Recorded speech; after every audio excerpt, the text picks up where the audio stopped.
Hello, I'm Robert Ellsberg. I'm the publisher of Orbis Books. I'm very glad to be joined today by a new author, Kathleen Osberger, whose book, I Surrender, a memoir of Chile's dictatorship, 1975, has just been published by Orbis Books. And the timing of this is quite significant. We of course, in the United States, remember 9/11, September 11th, as a particularly important date. But in Latin America, it has for a long time carried a very different meaning. The anniversary of the military coup in Chile in 1973, which is just coming up in September 11th of this year. And this book does not tell the story of the coup, but occurs 2 years later when Kathy Osberger first goes as a young graduate of Notre Dame to take part in an educational program in Chile, and finds herself really in the midst of an incredible drama that is a kind of a snapshot of terror and also of solidarity and faith that is a remarkable story. It's from the first pages of this book, it draws you into an incredibly dramatic story, mostly focused on just a few weeks in 1975. Kathy Osberger has worked as a social worker, community organizer, psychotherapist. She lives in Chicago. This is her first book. So welcome, Kathy, and tell me a little bit about how you happened to write this book almost 50 years later after the events that you described. Well, I'm going to tell you that the book was totally imprinted in the fiber of my body. The experiences that I went through were so profound. And as you mentioned, I was young. I was 22. I had just graduated from college. I had the chance to be kind of a liaison person for a new program being started by the University of Notre Dame in Chile and in Peru. And I originally was supposed to go to Peru, but the priest there didn't want a woman in the group. And you might remember women were just being allowed on the campus back then. This is 1975. So I went with the group that was going to Chile. I was the only woman, and therefore I was living with the sisters, and the guys in the group were living associated with the priest pretty far away. But I was lucky enough to live with these 3 school sisters of Notre Dame, and 2 other lay women were living in the house. And the day I arrived, I learned that the sister shared with me a big secret. I call it a family secret, but also a national security secret. They told me that they were hiding people who were in the crosshairs of the secret police known as the DINA. And that was the first hours I was in Santiago, and I took a deep breath and I said, I'm here to learn. And let me begin to understand what's the motivation that has drawn them to do this tremendous risk to their own lives. We'll back up a little bit. Did you or your family, your parents, have any apprehension of the fact that you were just going to be voluntary in a country that was recently under a military dictatorship? You know, the funny thing is, I was lucky enough at Notre Dame to have a lot of different immersion experiences. So I did go to Spain to study in my junior year and my sophomore year. So I had a lot of freedom there. My parents, I guess, kind of got used to the fact that I was going to do what I wanted to do. And then in the summer of 1974, I had the privilege of being asked to go on a project in San Miguelito, Panama, which was, many people might know about this project. It was an experimental project where Father Leo Mann and a huge team, Maryknoll sisters and other Chicago priests, were the paired diocese. The Chicago Archdiocese was paired with the Archdiocese of Panama City. And there they were figuring out, like, how do we respond to this new reality in the 70s of the mass migration of people from the poor communities into the major cities, what they call the peripheries of the city, where people were just building little shacks, land takeovers, they had no water, they had no sewage, they had no roads, no schools. And they were, so how was the church going to respond to this? And the San Miguelito experiment, you may know about it, but it was it led to the founding of, said to be led to the founding of the first Christian-based communities, a model of pedagogy and faith building and church response that built up community leaders through, anchored in their faith to respond to the tremendous challenges ahead of them in terms of building up their communities. And so I got to go there in 1974 for 8 weeks, live with the family, came back in my senior year. And at the end of my senior year, I got asked would I like to go on the program that they were starting, a somewhat similar program that they were starting in Chile and Peru. My parents, I just tried to convince them that it was okay. And, frankly, when I was in Spain studying, that was Franco, dictator, Panama, Torrijos, so Chile, a dictatorship. I mean, I knew the situation was bad, but to tell you the truth, I could not fathom what the repression in Chile was going to be like. One of the things you're kind of alluding to there is that in the 70s at this time, the church is undergoing this kind of shift in its pastoral strategies and commitments to make this kind of option for the poor. And so the church in Latin America, which had traditionally been very aligned with the upper classes, was entering into this solidarity with the poor. And so a lot of these nuns and priests that you were interacting with in Chile were deeply in the midst of that, and that put the church very much not just for their commitment to the poor, but for their commitment to human rights on a collision course with the military government. So it's a little different than in Spain, for instance. Correct. Yes, it was well, we know that the pivotal place was really the Medellin document in 1968, post-Vatican II. Each the bishops of every continent, I believe it was, were requested by Rome, by the Pope, to gather and to take a look at the signs of the times. So just like that was happening in the United States, it was happening in 1968 in Medellin, Colombia. So it's referred to as the Medellin document. And that document had maybe gave witness to what was already happening, the transformation that was already happening, but also anchored people's lives in a real understanding of why they were making this commitment. The church was supporting them in doing so. And so that meant that, like for the couple of lay women who were living in the house where I was living with these school sisters of Notre Dame, they had recently, until the coup, been living in the poor communities with no water, no washroom, et cetera, living right next to the poor. With the coup, the dangers increased. And so a lot of people were just on the move, trying to find other types of housing situations that might be a little more secure. So the time you come there, of course, right after the initial coup was, a massive roundup of political prisoners. Thousands of people were killed or disappeared or tortured. So by 1973, the military junta was firm control, but there was underground movements and resistance going on.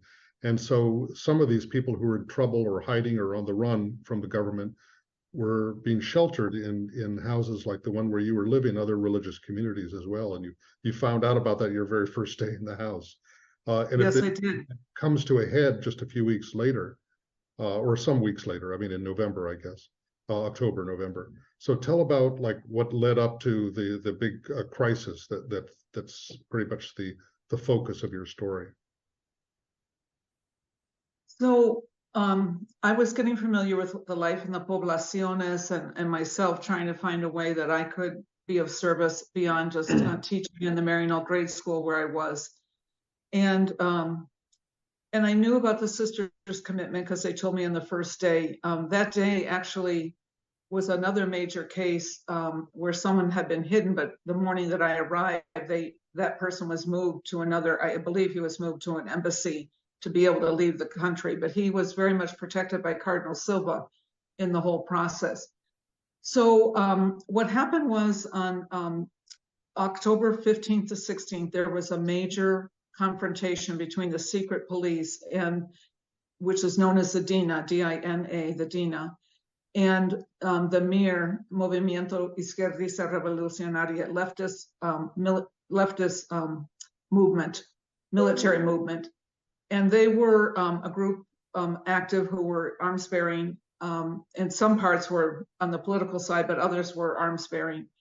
And the DINA happened upon their hideout. The DINA knew that that a big meeting was planned of the leadership of MIR, and somehow they tripped upon their hideout, which was in a farming area outside of Chile. And there was a shootout, and the shootout started about 8:30 p.m. And the lookout for the MIR leadership, which was inside one of the farm buildings, was killed in the shootout. And the shootout went well into it started 8:30 p.m. and well beyond midnight. But 4 of the top leaders of MIR, one of them being Andrés Pascal Allende, the nephew of Allende, who was the #1 leader of MIR, and his conviviente, Mary Ann Beusare, fled into the fields, as did Nelson Gutierrez and his companion, his female companion, his wife. But they were running in the field, and he had 2 bullet wounds in his legs, and they were carrying a 9 or 10-month-old baby in their arms. And they fled in the night into the fields and hid in ground troughs and bushes and all of that for a couple days while the DINA was searching the property. Well, they made a break for it because, of course, they had no food. They had a couple candy bars. They had a baby that was feeding off of breast milk. Nelson had these wounds in his legs. They weren't going to go far, on foot. And the 4 of them broke through the fields. The DINA wasn't around then, and they began hijacking cars on the road and trying to, they went one direction and then they dumped that car and they'd hijack another car and go another direction to try and throw the military off. And when they ran out of the fields, Nelson and his wife were met by a campesina woman, a farm woman, who ran out and said, "Les puedo ayudar, compañeros, les puedo ayudar, companions, can I help you?" And they gave her the baby. And then they continued fleeing. The baby was eventually brought to what was called the Comité Pro Paz, which many of your audience probably would know it in its later version, which was known as the Vicaría de Solidaridad, the Vicariate of Solidarity. But the Committee for Peace, the baby was eventually brought there, and I can tell more about how the baby finally reached the parents. Yes. But so in the ensuing days, 15th, 16th, in the ensuing days, there was a 24/7 manhunt where it's constantly on the news, and the threats of anyone who would help them from the DINA was being repeated and repeated. And, if you dared help them, we're taking you down too. The DINA had almost eliminated MIR in 1974. They suffered the largest, according to the Truth and Reconciliation Commission report that came out in the early 90s. The DINA was the MIR was almost eliminated, their leadership. And so Pinochet wanted to get every dissident, whether it's just a political dissident or a militant dissident, he wanted them dead. Mm-hmm. And so this was a fierce battle. They were going for the leadership. And on October 20th, roughly 5 days later, we were hosting a birthday party for Sister Helen Nelson in the convent where I live. Sister Helen Nelson was a teacher. Sadly, she just died about 10 days ago. I wanted her to see the book, but she had seen earlier versions. It was her birthday. About 30 people were gathered, and in the midst of the gathering, Nelson Gutierrez and his spouse Maria Elena Bachman were brought in through the back door by several priests to be hidden in the convent. And shortly thereafter, the sisters asked those of us who were lay women living in the house if we could stay at another Maryknoll convent, because they just felt it was too dangerous to have too many people coming and going. So we did that, but we learned about what was happening during that time as the sisters were caring for them. And other people may know, if they've read the book by Dr. Sheila Cassidy, Audacity to Believe, which came out in 1977, 78, roughly around there, a British doctor. She was brought by members of the Catholic Church, Father Patricio Carriola, from the Comité Pro Paz to the convent, the school sister of Notre Dame convent, to try and treat Nelson's wounds. But they couldn't be treated because sepsis was growing. And the real fear was, what happens if he dies in the convent? What then? Mm-hmm. So they had to get him in an embassy to see if they could assemble the equipment to be able to operate on him. And audaciously, two priests, Father Geraldo Huela and a Holy Cross priest, again, Patricio Carriola, a Jesuit priest, cooked up a plan. They finally got they went to all the embassies, and none of the embassies were willing to take in these high-profile enemies of the state, so to speak, for Pinochet. So the only place they had to turn was the papal nuncio. The papal nuncio is the Vatican's a priest or a bishop, Vatican representative from the Pope, who was then Pope Paul VI. And reluctantly, he agreed to take them in. But how are they going to get them there? Because all of the embassies in Santiago were all being guarded by the secret police and other police forces. But somehow they were able to sneak them in. They packed them into the trunk of a car, which belonged to the sisters. And they drove through Santiago in the middle of the day. And when they approached to turn on this one-way street, somehow a car came up the street the wrong way. And the guards at the gate rushed out to shoo that car away. And the priests were able to pull in and bring Nelson inside, and he got treatment and survived to leave the country eventually. Well, that's the background to then what happens with you, and is really the major focus of the book. So I want to spend some time on that. It begins with a knock on the door, and the Dina arrive at the house where you're staying, and then what happened? So on the night of November 1st, I was actually invited by Dr. Sheila Cassidy by coincidence to come and help visit with the sister whose birthday it was at the Columban Father's house. And as I left the Columban Father's house, I was very anxious because the hunt for who helped the Mir militants was still high pressured in the country. So everyone was talking about it. This was only a week after they had physically left our house. But of course, the secret police at that time did not know that they were no longer in our house. Or to our understanding, they actually believed they might have been at the Columban house. I walk out of the Columban house and someone starts to follow me. And as I'm walking down the street, a guy runs in front of me with a machine gun hidden at his arm. It turns out that behind me, as I walk away and get on a bus, this guy is tracking me as I'm going home, and I'm trying to elude him. But behind me, the secret police has arrived, and they believe that Nelson Gutierrez is inside of the Columban Father's house, and they spray the house, reportedly for 20 minutes with machine gun fire. And in the process, they kill the maid of the house, Enriqueta Reyes de Valerio. Of course, I didn't know that. I get home, I'm terrified. I was able to shake the guy who was trailing me. And when I get to the house, we're all quite nervous.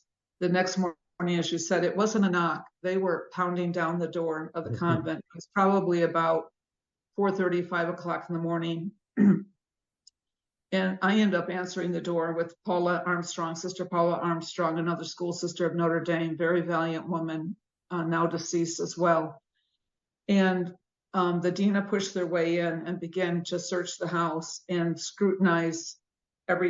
apparently scrutinize things.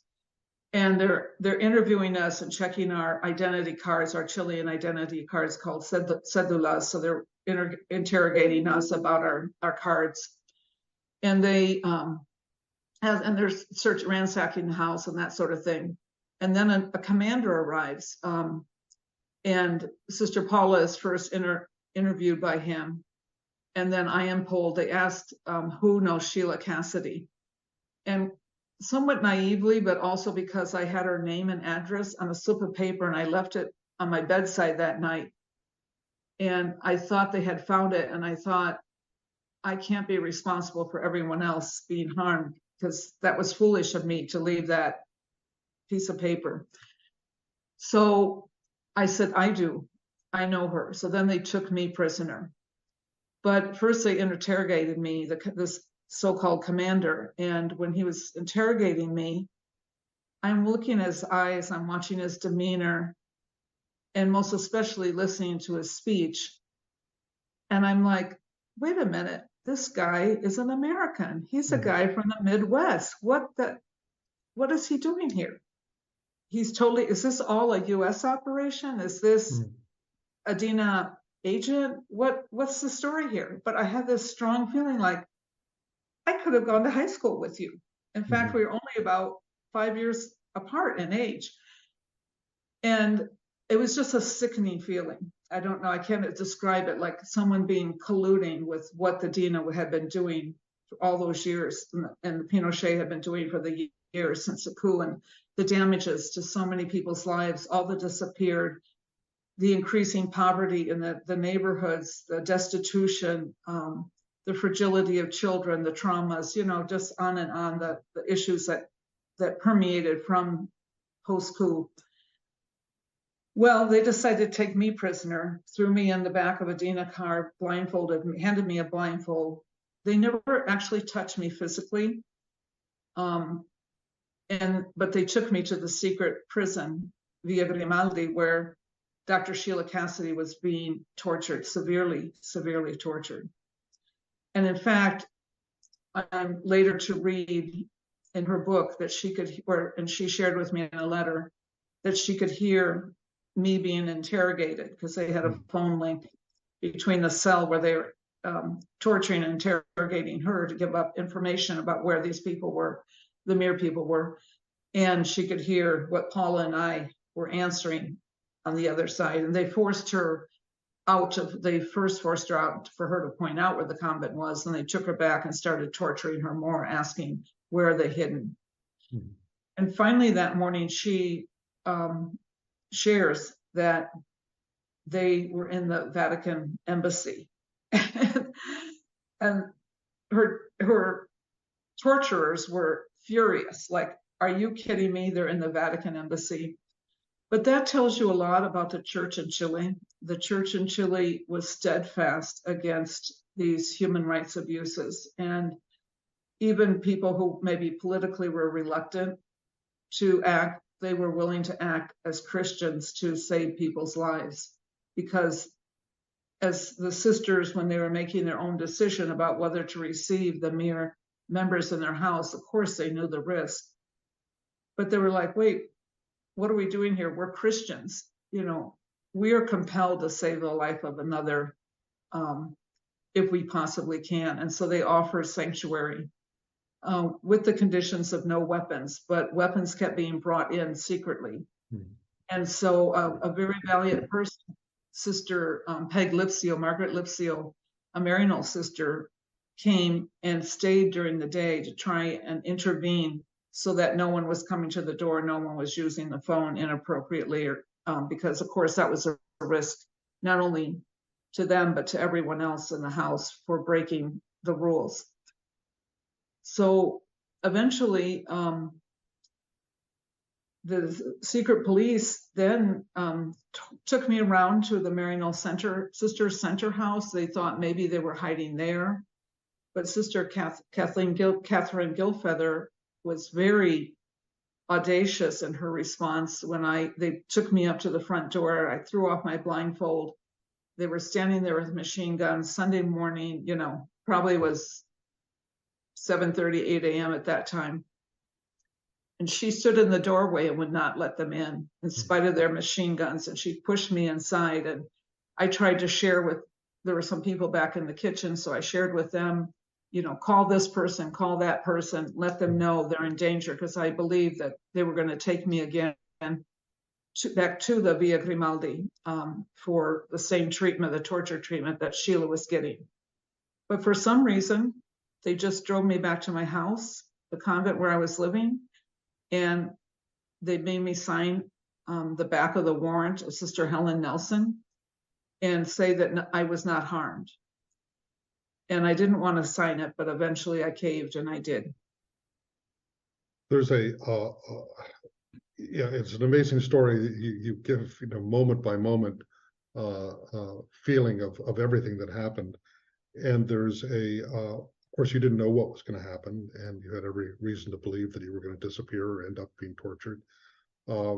There's a moment there where you had this kind of prayer that Yes. that inspired the title of your book, I Surrender. Yes. Could you say a little bit about that? I was 22, far away from my family. I was very certain when they took me that, I was going to be the next victim, most likely. And the night before, when I went to bed, I was just said to God, I'm 4 inches from the sidewalk here, the window, and when they come up, they're going to be right here. There's no distance between us. And that morning they did come. And I was just talking to God. I just said, you know what? This is it. This is probably my last few minutes on earth. I know I'm going to get mistreated. I assumed I was going to be raped, if not, and other sorts of tortures that they were doing to women. And I just asked God, I just said, I surrender. I'm only going to have a chance to probably say a few more words. Let them be your words, not mine. Let them be truthful. Your truth, not some, other talk, just your truth. And I just said, I surrender, I have no power in this situation. It's up to you. And at that moment, I was just all of a sudden like a cascade of golden, not golden, but it felt sort of like golden, just of calming of my whole body. I stopped trembling. And I'm in the Dina car, I'm blindfolded, and I stopped trembling. This guy has a machine gun next to me, practically touching my lap. And I just was like, oh my gosh, 16 years of Catholic education, and now I have an experience of God in the back of a Dina car. What's going on? Mm-hmm. But I was sure that, I had this experience, this like God is totally present. I'm totally taken care of. And whatever happened is going to happen, but I'm going to be intact in a way that, not intact that I knew what the outcome was going to be, but that I was being protected in this life and in the next life. And it was an anchor for the rest of my life. In Sheila Cassidy's memoir, Audacity to Believe, she describes a very similar experience in the midst of her torture. And she realized that there was a kind of freedom or liberation when she just sort of offered herself up and, I have no control over these circumstances. But she found this kind of interior peace. It's now you're, immediately had a little happier conclusion. But what you describe then is over the next few weeks, you still don't know, you're not out of danger. And you managed to convey this sense of dread and terror of not knowing what's going to happen next. You're shuttled around to various safe houses, different religious communities, and finally you end up finding refuge for a couple of weeks in the U.S. consulate while they're trying to arrange for your safe exit out of the country. You mentioned this American speaking guy who evidently was Michael Townley, who turned out to be, one of the most notorious figures of that whole period, an American-born Chilean who worked with the secret police and was responsible for many of the most notorious assassinations on behalf of the regime, including the famous bombing of Orlando Letelier in Washington, D.C. So you really were kind of face to face with this sort of embodiment of evil. You describe an atmosphere around him. What did you call it? Vacuous and vaporous, airborne, and I forget the third word, but vaporous, airborne, no boundaries. Yeah, and so this just kind of sort of embodiment of the kind of evil of the system. And here you were face to face with him in the car with him. No, I wasn't in the car with him. Not He with him, left he's in the one another car, but he made the orders to have me be taken, and other people were executing the orders. He may have been around, but I was blindfolded, so I didn't see him at other times. But actually, actually what was happened there. They left so they were actually, he led the raid at the Columban's house because he was later recognized when his photo came out by Father William Bill Hallidan, Columban superior at the time, who was at the house. He recognized him.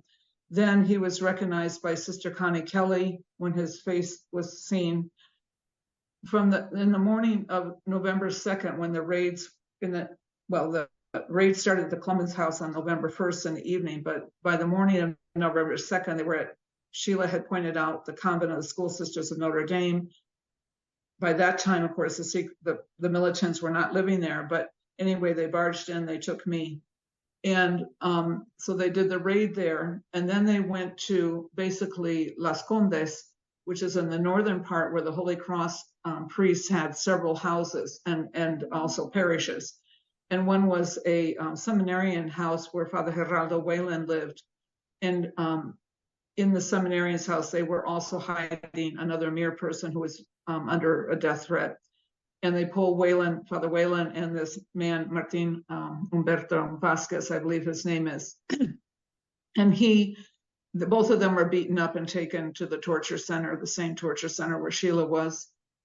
And then they go on to Santa Rosa Parish, which was contiguous in the area where it was actually the parish house, not the seminarian's house for the Holy Cross priests. And they went there and they put a gun to the head of Sister Elizabeth Gilmore, a sister of the Holy Child community. And she tried to fend them off, tried not to let them get into the rectory where they were going to go in and do a raid again. And they assuming that more people were hidden there, which they were not. So I was able to identify through just interviewing people who I had met briefly sometimes, but also who were impacted by the same story. And they shared with me, their own recognition of Townley. Because of your interviews with a lot of the people, you were able to kind of give a three-dimensional account of this whole time that was happening, not just your own experiences, but you recall it with a vividness as if it were just yesterday. Obviously, you said the story is kind of written on your soul, your body. You decided finally that you wanted to tell the story and share this. Yes, well, I always wanted to share it, and I did share it a lot verbally with people. Usually, I did not understand it then, but I would start talking. I would just talk, and I didn't understand that I was actually inside the trauma, and I was like many trauma victims, as we understand now, and I, as a psychotherapist now, understand that you're in this kind of loop and you're reliving everything, and your body is totally pitched up, and you're just you're sweating, and your thinking is speeded up or whatever, or slowed down, whatever it is, because you're deep into what you were experiencing at the time. But of course, I was young, so I came back to the United States. I went to Peru for a year, lived with the family, worked, and I came back to the United States and had to make my way a living. And I started to work in the South Bronx, which was a wonderful experience. I was there for 10 years. But what I'm trying to say is that it was hard to find the concentration to write. And then throughout the next decades, I found opportunities. As I mentioned, I was in a medical accident, so I was out of work for many years on disability, for 20 years on disability, recovering from this medical accident. And during that time, I went back in '86, so that was beforehand. But then in 2007, after the accident, I was able to go and spend 3 weeks in Chile, and I was starting to forget elements of the story. So I was like, I have to go and get this down on paper, because the people I'm interviewing, the sisters and the lay women I lived with, were all going to forget stuff. And so I went for 3 weeks, did very intensive interviews, came back and transcribed the tapes, the audio tapes, very diligently. But then they got put away in a folder again. And so finally, when the pandemic came, and I realized that I'm pretty much an extrovert, and not too many people are going to be like crossing the street to sit down and talk, because no one was going into each other's houses or having a good time together. So I was like, well, I need a project now or never. The 50th anniversary of the coup is coming up, and I really wanted to honor the book I wrote, to honor the women that I lived with and the ones and the priests too. But the ones that I got to know personally and was allowed to see there, they were very humble. They were not flashy. In fact, Sister Helen Nelson told me there's kind of a disparaging word in Spanish, in Chilean Spanish. It's called momios or momias. And it means mummies. So the people in Chile who just wanted to pretend that nothing was going on, the country was going forward under Pinochet, there was nothing to worry about, they called them mummies because they were just wrapped up in not seeing, not hearing, or responding. Well, some people, Helen Nelson confided in me, she said, we weren't like the nuns who were living in the barrios and the poor neighborhoods. But when the cardinal asked, can you do something to help? We realized that the house that we had was fairly secure. It was just on the street. It was one more door on the street. It wasn't set apart. They weren't working in the parish, so they weren't that well known in the parish. They were working in other ministries. I want to warn you, we're going to get cut off Okay. in a minute. So, but I don't know if you want to finish that sentence about what you wanted to convey in this story. I wanted to honor them. Yeah. They were very brave, courageous, and prophetic women, and their names need to be restored to history. Well, your book does that. It's an amazing story. I thank you very much for sharing it and honoring those women. Your book is called I Surrender, a Memoir of Chile's Dictatorship, 1975, by Kathy Osberger. Thank you very much for joining us today. Bye-bye.